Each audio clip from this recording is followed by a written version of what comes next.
exchange. We've done a few of these lives this week and we're doing a few more, and today we're going to sort of drill down in the detail of how the sale exchange website works. So the sale exchange website is built around the DIY experience, and there will be some input from yourselves. So the rules are pretty simple. If you've got some measurements of a sale that you've got and you want to find a sale the same as the sale you actually have, you can go on a website. All the sales are in ascending luff length order for every genre of sale. Or if you want to download one of our measurement forms, and I'll show you how to do this later, and you get some accurate measurements, we can assist you in the process. So there's the choice. You can either do it yourself, get your own measurements for your own sale, or you can measure your boat and we can assist you. So what we can do is go through how do we get these measurements. Well, there's a few different ways. There's one way is people go online and they Google it and they come up with an IJ, P and an E. And the IJ, P and E, I'm going to explain to you right now how that works. The IJ, P and E is actually pretty useless. What it is, it's two rectangles. So there's one here is the I is the height of the mast, and J here is from the forestay to the mast. The P and E is a bit more useful because the P and the E actually gives you the mainsail luff and the mainsail foot. But they're to some magical black bands on the spars, and they probably aren't really correct because all these boats are different. And even for the bands here, it might be 300 mil down from max hoist, and we need to know the max hoist and the max outhaul. The I and the J here don't really tell us anything about getting a headsail to fit your boat. So what we do is we have these measurement forms which actually explain the tools required, and obviously you need a tape measure, which is a good start. So the tape measure, we use a flexible one, 30 metre tape measure. You can buy those for about $15 from eBay. I have digital calipers which you don't necessarily need, but they're quite handy for measuring bolt ropes and measuring slides, which I'm going to show you now. So the bolt ropes, we would actually be able to use the caliper and measure the width of that rope. And same with slides, we use these to measure the slide width at the base as well. Yeah. Also, another good way to do it when you're in this process is to use your phone, your smartphone with your camera, and you get a slide and you take a photograph with the ruler underneath the slide as so, and you send that information to us. So you've downloaded the form, you've got the information, you're going to go through measuring your boat. I'm going to take you through a little bit more of that on the headsail, which is a bit more different to the mainsail. But with the headsail, what's really important is we get measurements when you have a furler, is to get that max system luff. And that's why that measurement doesn't really exist from the I and the J, because this max system here requires you to do exactly what I'm going to show you. You've actually got a 4 triangle like that, and on your boat probably right now is the furling headsail. So you've got to drop that and put that on the deck, and then down here there's a tack swivel, and up here there's a head swivel when it gets to the top. And you're going to join your tape measure to the head swivel, which is currently down here, and you're going to pull that up to the top till it stops. It goes clunk, and you know you're at the very top.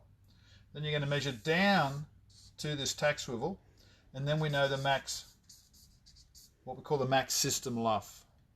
With that, we know exactly what the luff length is, and then while it's there on the deck, there'll be 2 tracks back here somewhere. And what's important, while the tape measures at the top, you're going to measure down to this front track, you're going to measure down to this back track. You're now going to drop the head swivel back down, take the tape measure off the head swivel, measure from the tack to this track, and from the tack to the back of the track. And so now you've given me the minimum and the maximum triangle, and I can find sails that are going to fit in here.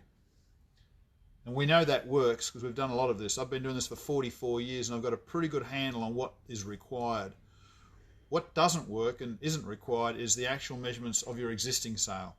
Because you give me measurements A, B and C, that doesn't really tell me a lot, because it tells me you've got a sail that fits your boat, but I'll have many sails that will fit within this track range, and your sail might be here, and I might have a sail that's here or here or here or here or here. They're all going to fit as long as I get the luff length right, and they're going to sheet on this Genoa track correctly.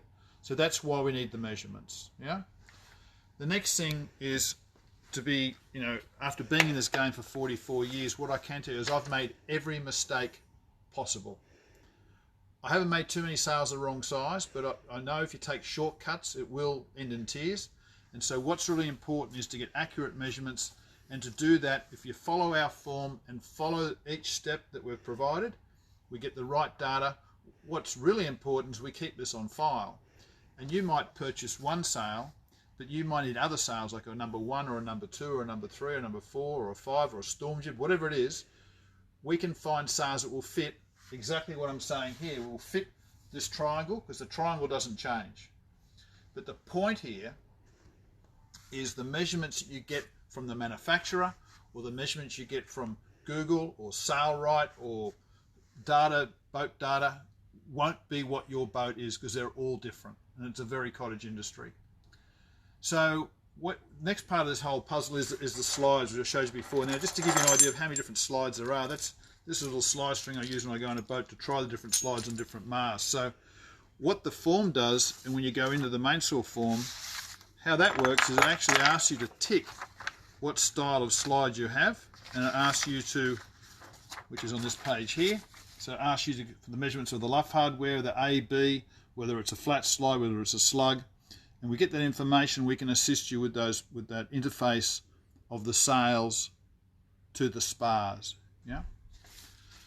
So the next part of our business with the website is to explain to you every genre of sail, whether it's a genoa or a roller furling genoa, or whether it's a mainsail, whether it's a jib or a batten jib, whatever it is, they're all in different categories on our website.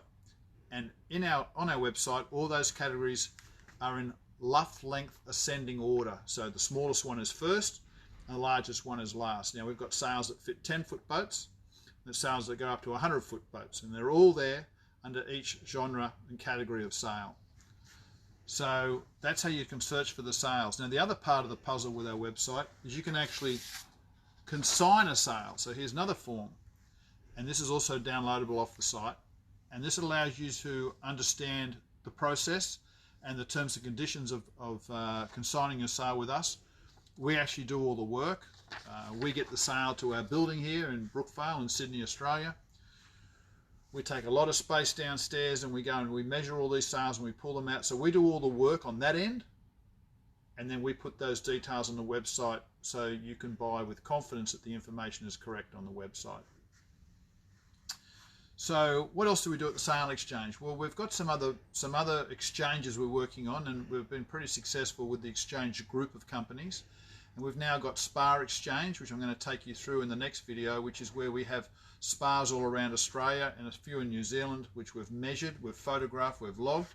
There's about 30 of them currently, and we've been pretty successful in finding new homes for these spars. And we've also got another one in our group called Safety Gear Exchange, and what that's about, which you'll see on our website also, is we do life raft rentals and hires, rentals being less than 30 days, leases being more than 30 days. So we've been quite successful with that. We've currently got about 25 life rafts in our fleet, and they're currently going out, and they can be booked online with a credit card online on our website. So that's my live today on letting you know how our website works, and I appreciate your business, and with any questions, please come and ask us. Thank you very much.